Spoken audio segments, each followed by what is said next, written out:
En Radio Ágape presentamos Cristo en las Escrituras, junto al pastor Rubén Chacón.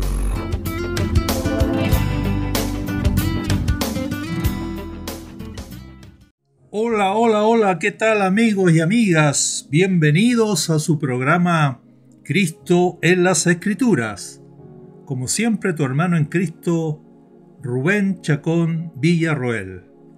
En esta oportunidad, dándote la bienvenida a nuestro programa número 36, leyendo y comentando el libro de las peregrinaciones, es decir, el libro de Números, cuarto tomo del Pentateuco, escrito por Moisés por allá por el 1500 a.C., bajo la inspiración del Espíritu Santo.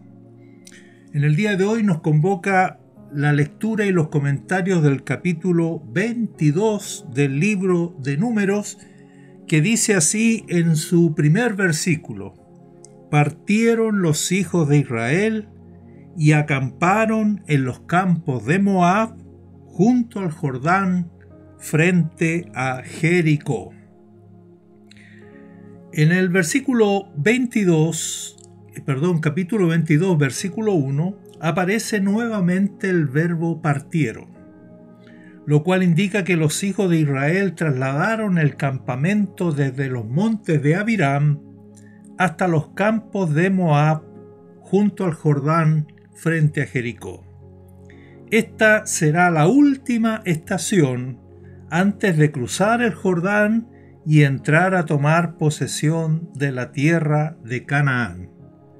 Es la 42ª, número 42, y última jornada desde la salida de Egipto. Por lo tanto, recordemos lo que dijimos en el programa anterior: todo lo relatado en el libro de Números, desde el capítulo 22 hasta el final del libro, acontece en los campos de Moab frente a Jericó. Aún más, la crónica de los discursos de despedida de Moisés a Israel, registrados en el libro de Deuteronomio, tienen también en los campos de Moab su ubicación geográfica. Incluso lo relatado en los 2 capítulos del libro de Josué acontece en los campos de Moab. Pues bien, amigos y amigas, en los capítulos 22 al 24, la figura principal es el famoso profeta Balaam. Y este es el primer acontecimiento que se nos narra ocurrido aquí en la 42ª jornada de estas peregrinaciones de Israel. Repito, la figura del famoso profeta Balaam. La presencia de los israelitas en las cercanías de Moab, recuerden que Israel tuvo que rodear el territorio de Moab, pero esta presencia tan cercana del pueblo de Dios puso nervioso al rey Balac de Moab, por lo cual entró en conversaciones con sus vecinos de Madián a fin de prevenir el peligro que significaba la presencia cercana de Israel. Entonces hizo llamar a Balaán, hijo de Beor, en Petor, diciendo: Un pueblo ha salido de Egipto, y he aquí cubre la faz de la tierra, y habita delante de mí. Este es el mensaje de Balac a Balaam. Ven pues ahora, te ruego, maldíceme a este pueblo. Estoy leyendo capítulo 22, versículos 5 y 6. La fama que se había ganado Balaam era grande, según las propias palabras de Balac. Balac dice en su mensaje a Balaam: Yo sé que a quien tú bendices, queda bendito, y a quien tú maldices, queda maldito. Estoy leyendo en la versión NBI. Los ancianos de Moab y de Madián fueron pues a darle a Balaam el mensaje que Balac le enviaba. Y dice el capítulo 22, versículo 7, en la versión NBI, agrega que llevaron consigo dinero para pagarle sus conjuros.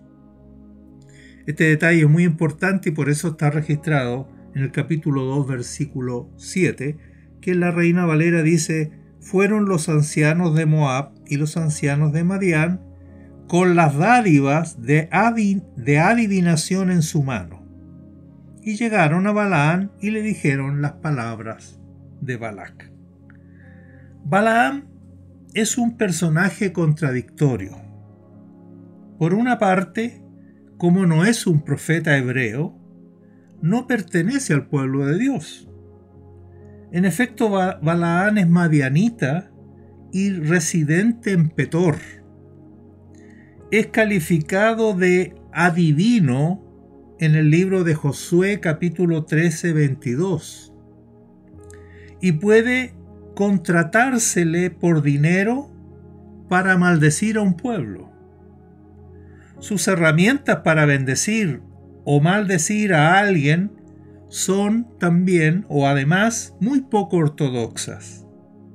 Son a base de conjuros propios de la hechicería, como dice el capítulo 24, versículo 1. Por otra parte, Balaam conoce a Jehová y actúa bajo su dirección, como veremos en el capítulo 22, versículo 8. Ofrece además holocaustos al Señor y como respuesta de estos holocaustos, Dios viene al encuentro de Balaam y pone palabras en su boca. Léase capítulo 23, versículos 4 y 5 y versículos 14 y 16, como comentaremos más adelante. Su tercera profecía sobre Israel, por ejemplo, es dada como resultado ni más ni menos que de la venida del Espíritu de Dios sobre él, como dice el capítulo 24, versículo 2. Por lo tanto, repito, es un personaje contradictorio. Por una parte sirve como un mal ejemplo, pero por otro lado uno no puede negar que hay una experiencia entre Balaam y Dios, entre Balaam y Jehová su Dios. Hay tres cosas que podemos, viendo el aspecto negativo de Balaam, hay tres cosas que podemos destacar que el Nuevo Testamento menciona respecto de Balaam. Lo primero es el error de Balaam, lo segundo es la doctrina de Balaam y también podemos mencionar lo que la Escritura llama el camino de Balaam. El Nuevo Testamento trata en duros términos a Balaam. Aunque lo califica de profeta, lo pone de referencia de los falsos maestros. Estos falsos maestros, dice, los falsos maestros se han extraviado siguiendo el camino de Balaam. Allí está mencionado el camino de Balaam, hijo de Beor, el cual amó el premio de la maldad. Estoy leyendo 2 de Pedro, capítulo 2, versículo 15. Es decir, que los falsos maestros modernos, al igual que el referente del profeta Balaam, se han extraviado. Estos falsos maestros o profetas de la modernidad se han extraviado siguiendo el camino, el ejemplo de Balaam, el cual amó el premio de la maldad. Judas lo dice así. Leo el versículo 11 de Judas en la NBI. Judas lo dijo así: por ganar dinero se entregaron al error de Balaam. Judas lo llama error y Pedro lo llamó camino. El error de Balaam fue el amor al dinero. Estar dispuesto a hacer mal a cambio de dinero. No obstante, el mismo apóstol Pedro da testimonio de que el profeta Balaam fue reprendido de parte de Dios por su iniquidad. Y a través de una muda bestia de carga, la locura del profeta fue refrenada. Es decir, como si Dios lo reconociese como su profeta y por lo tanto lo corrige, lo reprende. Y a través de una bestia de carga frena la locura del profeta. Al respecto, el libro de Números dice que Balaam, una vez que fue reprendido, se arrepintió.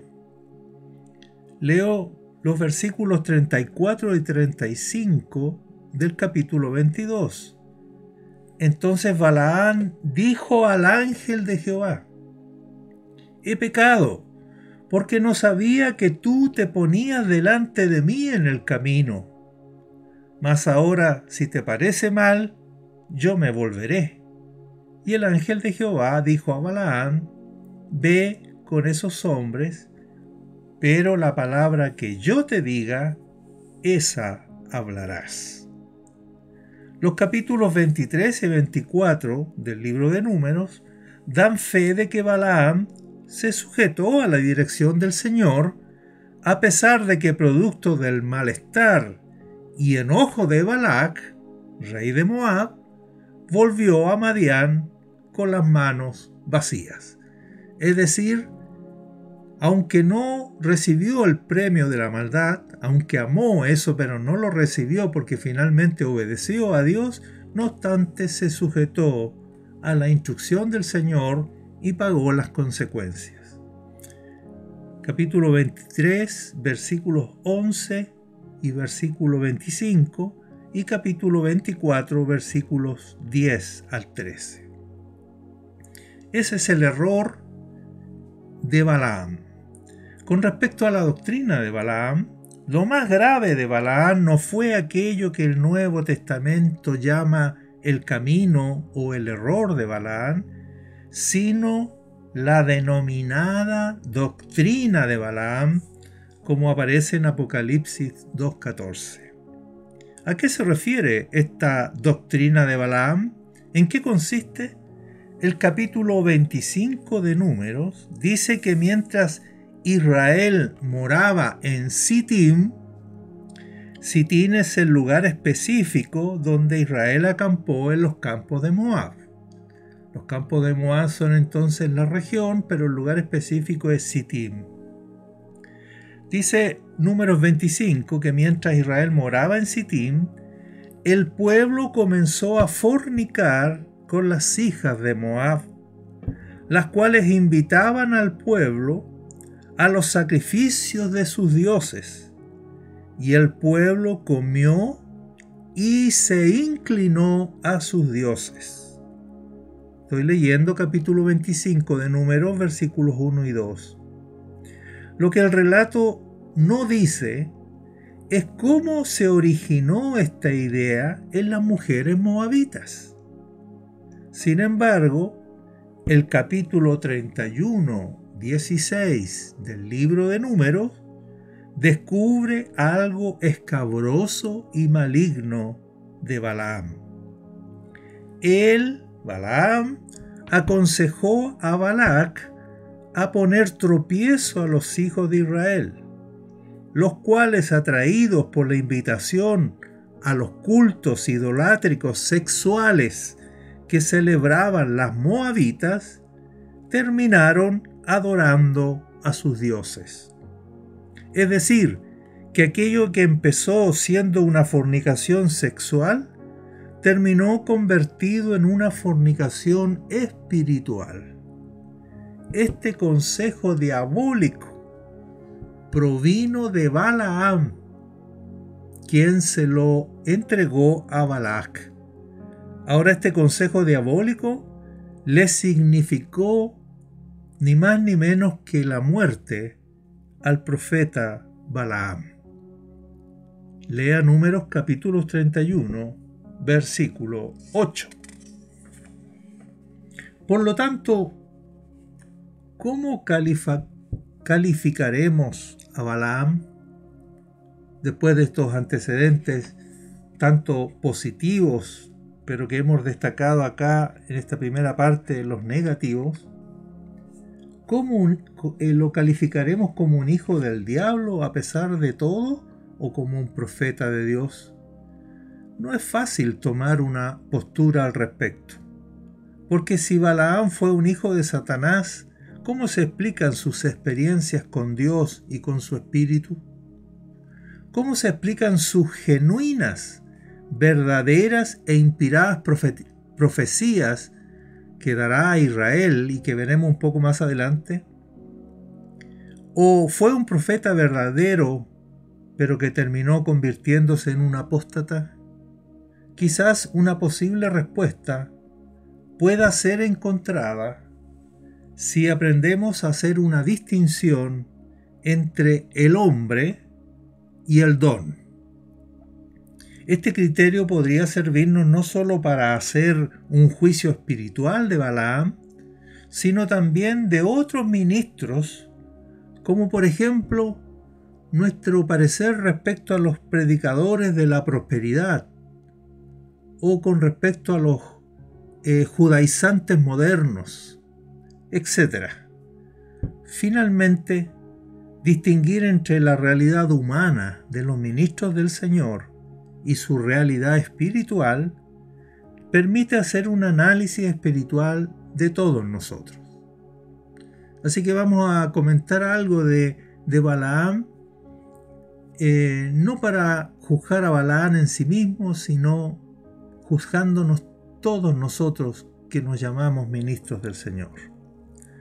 El hombre en su realidad humana sigue siendo pecador, aunque sea hijo de Dios. Es verdad que en Cristo somos santos. Sin embargo, en sí mismo, el cristiano sigue siendo el mismo pecador de siempre. Cuando su realidad espiritual, es decir, lo que es en Cristo, prevalece en él por medio del poder del Espíritu Santo, el creyente actúa en santidad en las circunstancias de su vida. Pero en sí mismo, su viejo hombre sigue siendo el mismo. Si no anda en el Espíritu, se experimentará como el pecador que siempre fue y que siempre ha sido. Y hay una tensión permanente entre ambas realidades que, si bien decrece con la madurez espiritual, esta tensión nunca termina. Esto explica las contradicciones notables que vemos, por ejemplo, en la vida de Abraham, de Jacob, de Judá, de Moisés, de Aarón, de David, de Isaías, de Elías, de Jonás, y por qué no decirlo, también de Balaam. Como vimos en el caso de María y Aarón, si ustedes recuerdan cuando hablaron mal de Moisés por causa de la mujer cusita que Moisés había tomado, si no sabemos separar al hombre del ministro del Señor, seguramente al igual que que Aarón y María, erraremos. Las malas actuaciones de Balaam son absolutamente reprochables y las Escrituras son claras en condenarlas, denunciarlas y castigarlas. No obstante, el don manifestado en él por la pura gracia de Dios se mantiene incólume, es decir, sin lesión ni menoscabo. Entonces, amigos y amigas, con cuánto dolor y tristeza contemplamos hoy las descalificaciones de todo tipo que nos hacemos unos a otros en el mundo evangélico. Lo peor de todo es que no nos damos cuenta que con el mismo juicio con que condenamos a otros, nos estamos condenando a nosotros mismos. ¿Por qué? Porque en la realidad humana todos somos pecadores. Es verdad que hay pecados y pecados. No obstante, frente a la santidad perfecta y absoluta de Dios, que rechaza cualquier tipo de pecado, sea grande o chico, ninguno de nosotros aparece calificado. A Balaam su pecado le significó la muerte, Pero a Moisés su pecado lo dejó fuera de la tierra prometida. Nosotros colamos el mosquito y nos tragamos el camello, mas Dios cuela el mosquito y el camello. Así, amigos y amigas, llegamos al final de nuestra cápsula de hoy, invitándoles, en el nombre del Señor, a aprender a discernir, aprender a juzgar, de tal manera que no nos equivoquemos. El Nuevo Testamento dirá: no juzgues para que no seas juzgado. Aprendamos a no descalificarnos. El apóstol Pablo dirá en su carta a los Romanos que no somos nadie para juzgar al siervo ajeno. Ese siervo ajeno, que es siervo del Señor, no nuestro, no de nuestra denominación ni de nuestra iglesia, ese siervo del Señor, para su propio Señor, está en pie o cae. Amigos, cuidemos nuestro lenguaje, cuidemos nuestras palabras, cuidemos nuestros juicios, de emitir juicios descalificatorios o condenatorios. Con esta advertencia que nos puede traer tanta sanidad y librarnos de tanto peligro, les invito a que continuemos juntos en nuestro próximo programa. Que tengan un lindo día, una victoriosa semana y nos vemos. Benditos somos. En Radio Ágape hemos presentado Cristo en las Escrituras, junto al pastor Rubén Chacón.